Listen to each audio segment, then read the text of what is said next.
Hobbies are something which must relate to the job profile.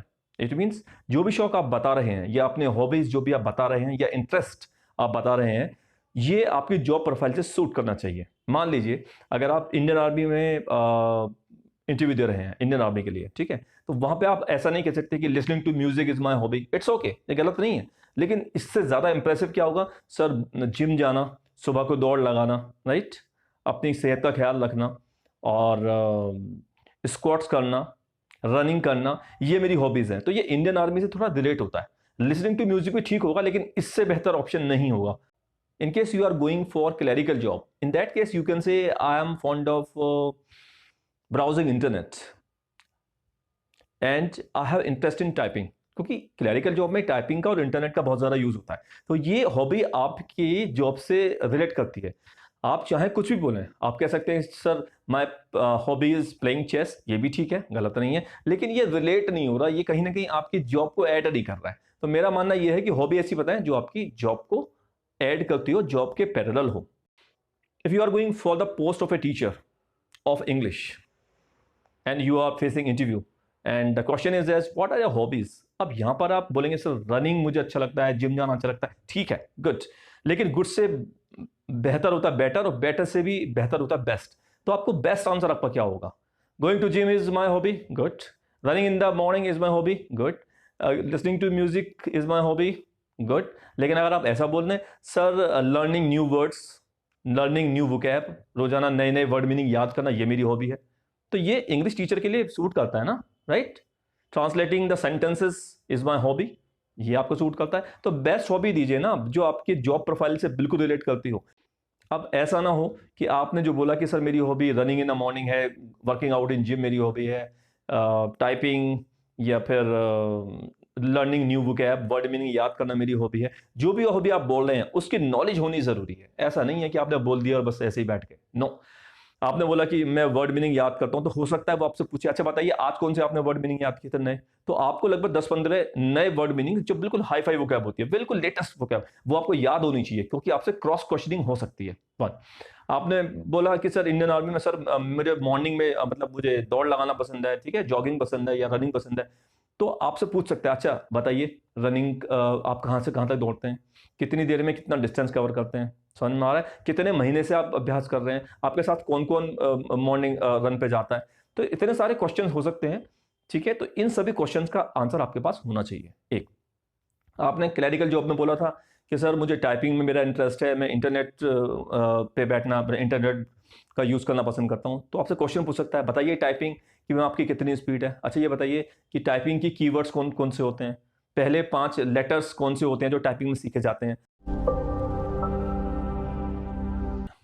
तो hobbies बताने के दौरान आपको 2 चीज हमेशा दिमाग में रखनी है। पहली है कि आपको आपकी जो हॉबी है वो रिलेट करनी चाहिए आपकी जॉब से, एक। दूसरा, आपको जो भी आपने हॉबी बताई है उसके बारे में डीप नॉलेज होनी चाहिए, ताकि कोई भी क्रॉस क्वेश्चन हो तो उसका आप आंसर सही तरीके से दे सकें। ये एक ऐसा क्वेश्चन है जो बहुत ज्यादा पूछा जाता है। अगर आप एक जॉब से छोड़कर दूसरी जॉब में जा रहे हैं तो 100% आपसे क्वेश्चन होगा कि आप चेंज करना क्यों चाहते हैं, why do you want to change. तो यहां पर आपको जो क्वेश्चन का आंसर देना है बहुत ही ट्रिकी आंसर देना है। अगर आपने ये बोला कि सर मैं इसलिए ज्वाइन करना चाहता हूं क्योंकि मेरी वहां सैलरी कम है, यहां ज्यादा है, ठीक है, ये रीजन हो सकता है, लेकिन आप इसको ना बताएं। इसको बताएंगे तो इसको लास्ट में बताना है, ठीक है। जैसे आप बोल सकते हैं कि सर जहां मैं अभी जॉब कर रहा हूं वो मेरे घर से बहुत दूर पड़ता है, मुझे लगभग घर से और ऑफिस तक जाने में ही मुझे लगभग 2 या 3 घंटे लग जाते हैं। एक रीजन तो ये हो सकता है, ठीक है। और ये वाला जो ऑफिस है, ये जो मैं जिस जॉब के लिए तलाश कर रहा हूं फिलहाल, ये मेरे घर से काफी पास पड़ता है, मेरी जिंदगी का 1 से 2 घंटा रोजाना सेव हो जाएगा। ये एक सही लॉजिक है। इसका दूसरा तरीका हो सकता है आंसर देने का, बहुत ही ट्रिकी हो सकता है। कैसे?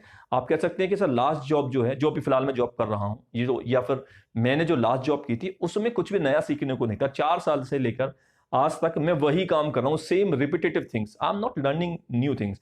But when I am going to change this I am going to join your company, new things I will learn here. So I want to change because I want to learn new things and of course I want to grow, because when I'm going to change from this company to that company, of course I will get a small hike or big hike in salary। यानी कि आपने salary का जिक्र तो किया कि sir मैं जो लास्ट कंपनी थी उसमें कुछ भी नया नहीं सीख रहा था या नया नहीं सीख रहा हूं, और अब मैं इस कंपनी में उम्मीद करता हूं कि मुझे कुछ नया सीखने को मिलेगा। साथ ही साथ अगर मैं अपनी जॉब को चेंज करने जा रहा हूं तो कहीं ना कहीं मुझे सैलरी वाइज भी मुझे थोड़ा सा फायदा होगा, मुझे कुछ हाइक मिलेगा, थोड़ी इंक्रीमेंट मिलेगा सैलरी में। तो ये पॉइंट आपने बोला तो सही, लेकिन बाद में ऐसा नहीं है कि आपने शुरुआत सैलरी वाले पॉइंट से की, तो सैलरी वाला पॉइंट बाद में बोलना है, उससे पहले कोई लॉजिकल आपको आंसर देना है। ठीक है, जैसे कि आपका होम डिस्टेंस हो सकता है, राइट, जैसे कि आपका आप आई am not learning any new thing, ये हो सकता है, ये तो फर्स्ट पॉइंट होगा। और सेकंड पॉइंट या लास्ट पॉइंट आपका सैलरी वाला हो सकता है। याद रखें, सैलरी के पॉइंट को सबसे पहले ना रखें, इसको हमेशा बाद में रखें जब आपसे पूछा जाता है कि why do you want to change. So there are many questions which are asked often on the content. Whatever the field you are opting, whatever the field you are going into, the questions will be asked. मतलब जिस भी field में आप जा रहे हैं उसके बारे में आपसे क्वेश्चन किए जाएंगे, वो मैं आपको नहीं बता सकता, क्योंकि अगर आप मैकेनिक्स बीटेक के बाद मैकेनिक्स करके किसी मोटर कंपनी में जा रहे हैं तो क्वेश्चंस अलग होंगे इंजीनियरिंग के। आप टीचर के लिए अगर जा रहे हैं हिंदी के तो अलग होंगे क्वेश्चंस, आप कॉमर्स की कंपनी में क्वेश्चंस अलग होंगे, वो क्वेश्चन के आंसर मैं नहीं दे सकता, उसके लिए आपको स्टडी करनी होती है। यही वो समय होता है जहाँ पे आपने 3 साल में, 4 साल में, 5 साल में जो आपने ग्रेजुएशन में जो पढ़ा है या अपने स्कूल में जो पढ़ा है उसका आंसर, वो मेहनत यहाँ पे काम आती है। ठीक है, तो आपका कंटेंट्स, आपकी नॉलेज अच्छी होनी चाहिए अगर आप इंटरव्यू में सभी क्वेश्चन का आंसर देना चाहते हैं। तो ये था आपके नॉलेज के बारे में। मैं आपको जो यहाँ पे बता सकता हूँ एक जो जनरल क्वेश्चन है जो नॉलेज से हटके होते हैं, क्या ठीक है, मैं आपको वो सारे क्वेश्चन यहाँ पे बता सकता हूँ। Where do you see yourself after 5 years, after 3 years, after 2 years? मतलब आप 2 साल बाद, 3 साल बाद, 5 साल बाद अपने आप को कहाँ देखते हैं? अब यहाँ पर इंटरव्यूअर क्या चाहता है आपसे? वो ये देखना चाहता है कि आप इस कंपनी में टिकने वाले हैं या नहीं। आप इस कंपनी में टिकेंगे या इधर उधर दूसरी कंपनी में चले जाएंगे।